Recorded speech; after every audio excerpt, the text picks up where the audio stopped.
Hello everyone, welcome to my channel. आज हम देखेंगे हाइपोथेसिस के नोट्स के बारे में। ठीक है, तो आज ना ये नोट्स के बारे में हम देखेंगे, साथ साथ ना इसको डिस्कस करेंगे कि क्या क्या एक इम्पॉर्टेंट हेडिंग होती है जो आपको याद करनी पड़ती है इस टॉपिक पे, जो कि वेरी वेरी बेनिफिशियल होती है एग्ज़ाम पर्पस में। ठीक है, तो सबसे पहले आपको लिखना है इंट्रोडक्शन। इंट्रोडक्शन में आपको 5-6 लाइन या 4-5 लाइन, आपको जितना मर्जी हो, मतलब 3 लाइन मत लिख के आइएगा, एटलीस्ट 4 to 5 लाइन लिखना है आपको इंट्रोडक्शन में। ठीक है, तो इसमें बता दीजिएगा कि हाइपोथेसिस क्या कंसिडर होता क्या है। तो ये इम्पॉर्टेंट मैकेनिज़्म होता है रिसर्च का, है ना।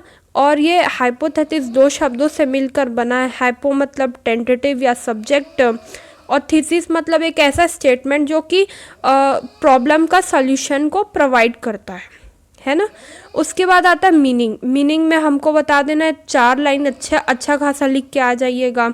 उसके बाद डेफिनेशन। डेफिनेशन ना मौलिक के हिसाब से और गुड एंड हैड के हिसाब से, इसमें मैंने बहुत छोटा छोटा डेफिनेशन को पॉइंट आउट किया है ताकि आपको पढ़ने में भी आसानी हो। फिर आता है कैरेक्टरिस्टिक्स ऑफ गुड हाइपोथेसिस। ये आपका, चाहे आपको ऐसा पूछ ले what is hypothesis, describe it types, तो आपको कैरेक्टरिस्टिक्स कम से कम 3 या 4 तो आपको देना ही है वैल्यू एडिशन के लिए। तो फर्स्ट पॉइंट है हाइपोथेसिस क्लियर होना चाहिए। जो हम हाइपोथेसिस बना रहे हैं ना, वो क्लियर होना चाहिए। और क्या होना चाहिए, स्पेसिफिक होना चाहिए। ठीक है, क्लियर स्टेटमेंट इंक्लूड करना चाहिए, ये सब बताया है इसमें। एग्जाम्पल भी लिखेंगे ना तो बहुत आपका एग्जामिनर देखेगा, और एग्जाम्पल में वो ज़्यादा नंबर देता है। सीरियसली अगर देखा जाए तो एग्जाम्पल में बहुत नंबर वो देता है। ठीक है, अब आता है थर्ड पॉइंट आता है कि hypothesis should be empirically testable होना चाहिए ये। उसके बाद फोर्थ आता है it should be related to the body of the theory. Fifth point it should be related to available technique, है ना। 6 पॉइंट है it should be closest to things observable है। तो 6 पॉइंट बहुत है पढ़ने के लिए। अगर कैरेक्टरिस्टिक्स अलग से भी आ गया कि what is hypothesis, describe is characteristics, तो 6 पॉइंट लिखेंगे या तो बहुत अच्छा खासा आपको नंबर मिल जाएगा। फिर आता है यूज़ और रोल और इम्पोर्टेंस ऑफ हाइपोथेसिस। मतलब या तो पूछ लेगा रोल क्या है हाइपोथेसिस का, या इसकी यूटिलिटी या रोल।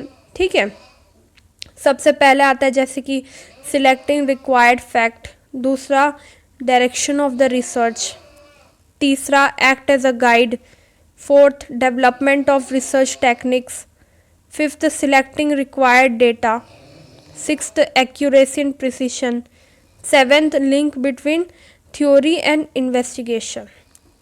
फिर है सोर्सेस ऑफ हाइपोथेसिस, है ना। तो गुड एंड हैड के हिसाब से ना बहुत, मतलब इन्हीं का नाम लेके पूछे जाते हैं कि बता दो, शॉर्ट क्वेश्चन में तो खास करके, कि बता दो कि गुड एंड हैड के हिसाब से according to Goode and Hatt what are the sources of the hypothesis.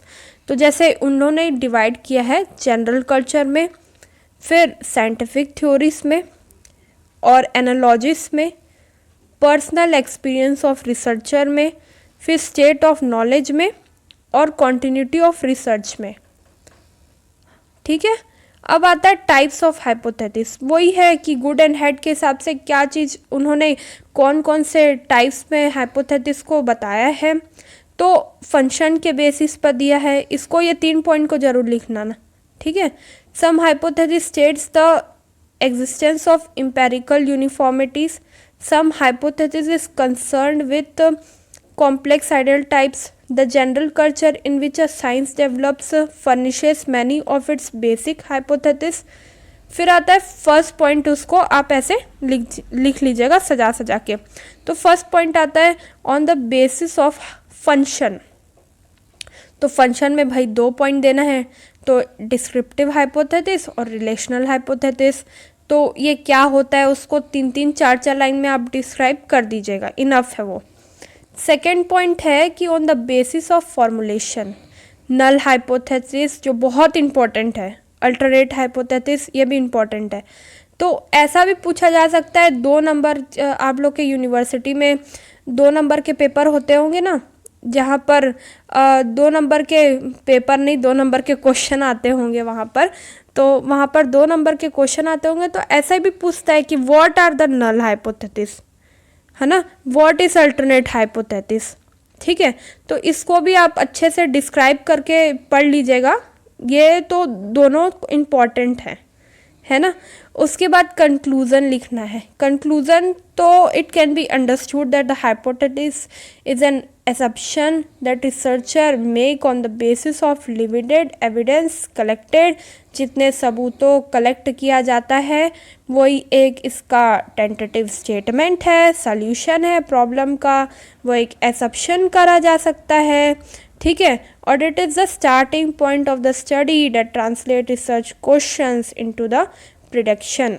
Research question को प्रिडिक्शन में एक सॉल्यूशन देता है ना, क्वेश्चंस के सॉल्यूशन को निकालता है स्टेटमेंट के ज़रिए से। ठीक है, तो धन्यवाद ये वीडियो को देखने के लिए। अब इसका नोट्स कहाँ से मिलेगा? तो नोट्स मिलेगा इसका टेलीग्राम से, तो आप टेलीग्राम चैनल को मेरे ज्वाइन कर लीजिएगा। ओके।